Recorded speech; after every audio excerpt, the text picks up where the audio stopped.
Watson made it seem like things were. The plan was that he's going to play, is what he said. I'm just going to let you.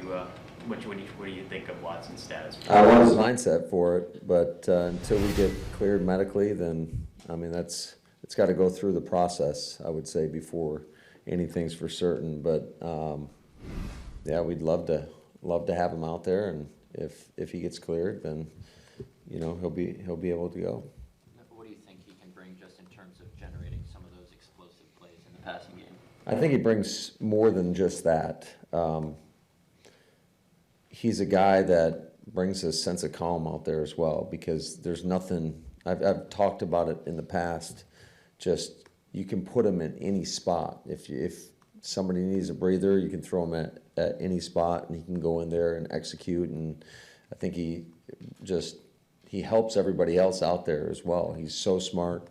He knows what to do if there's any indecision, whether it's another receiver or probably even the tight end or whoever. He can help Jordan out in that process, and making sure that we get our guys on the same page and the communication's really strong, so that gives us an opportunity to go out there and execute. Is Aaron Jones trending in the right direction?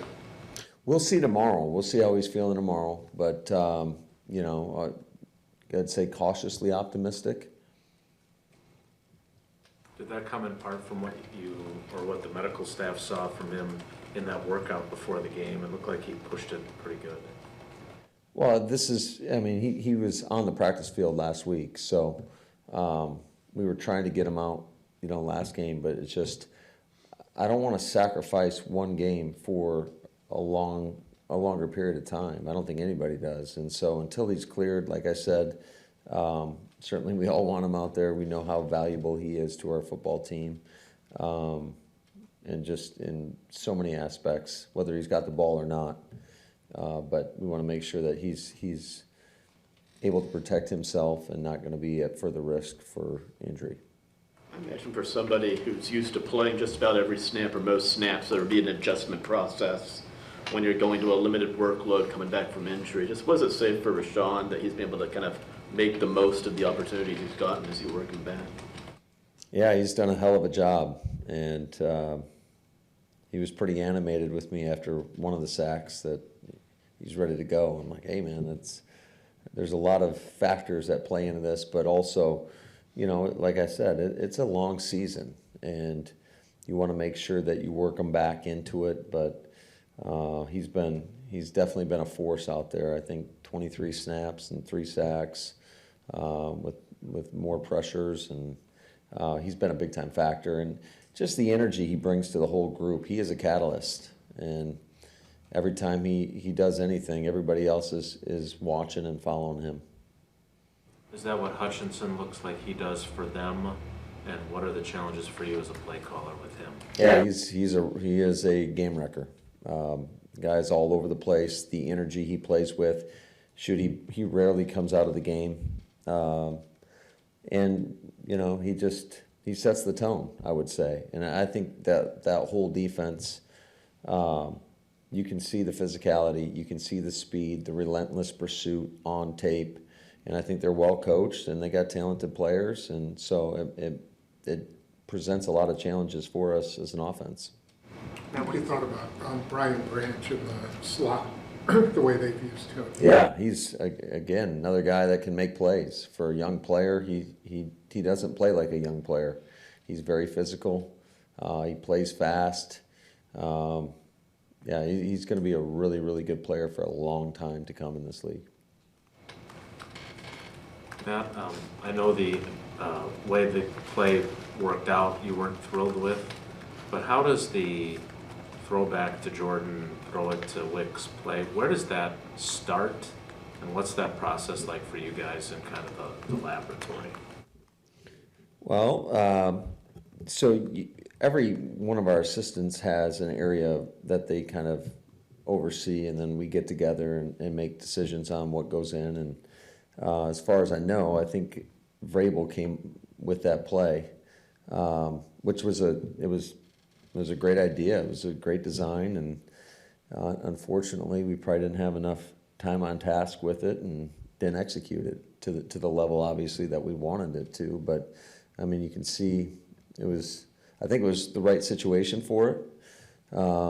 It's just unfortunate the ball was just a little bit short, and you know how sometimes the field can be a little slick here at times, and unfortunately, I thought Jordan did a nice job recovering the ball. It's just, you know, he tried to do the splits out there, so it's hard to throw in that position. But, you know, sometimes that's the price of doing business, and it's not like you regret the result, but you don't regret the process that went into making that call. know it's the right situation to Well, we have it for different areas of the field. You know, it was a short yardage situation, 4th and 2. So I also, a lot of film study goes into this, and you know when you're playing a team that's very aggressive that, you know, it's one of those feast or famine type plays, but when it works, I mean, that's a big time play. So unfortunately, it just didn't work. The idea is to have it succeed, and the idea is to win games. I get that. But is there value in making it fun? I'm guessing players get really excited when they're practicing stuff like that. I'm guessing your coaching staff gets excited to come up with ideas like that. It's still a game. Is there value in that? Because you did the flea flicker the week before, you had the triple option in Chicago. You don't think the dive was fun? Not as Isn't every play fun? No? Okay. Yeah, I think, you try to make everything as fun as humanly possible, and I get it. Some plays are a little bit more entertaining for everybody than others. But, ultimately, like you said, it's truly about going out there, trying to find ways to generate explosives and big plays. And if you can have a little fun in the process, I guess that's a bonus. Matt, whether it's with challenges or the two-point call, you bring up Connor Lewis's name a lot. I think he was a technology analyst when you first got here. Yeah. What did you know about him, and what kind of behind-the-scenes role in terms of importance do you think he plays for this offense? Oh, he's huge for us, and he has been for years. And I can't tell you how much he means to not only our offensive staff, but the game day management. I think he's phenomenal, and I didn't know anything about him before I got here. So he has definitely become a very, very valuable piece to the equation. And I think just watching him grow over these last couple of years, he's one of the guys that will get up in front of the team and talk about situational ball or present, things around the league each and every week, each and every Friday. He does an outstanding job with that. I think he's definitely earned the respect of everybody in the locker room and our coaching staff. And then he's progressed in the quarterback room in terms of just his knowledge in there. And I can't say enough great things about him. He's a great person, which is also, for me, that's a prerequisite if you want to work here. You better be a good dude. So he checks every box, and just fortunate to have a guy like that, working side by side with him. Today, Toure was asked about Quay and his promise he made to the team after, the things that happened last year. And he said, when you guys watch the film of personal fouls or anything, the scrums that happen, Quay's completely out of the picture. That's been his way. I'm going to stay away from it. Have you noticed, we've talked about it before, but have you noticed that from him? Just he wants to, kind of wipe himself clean from last year? You shown that?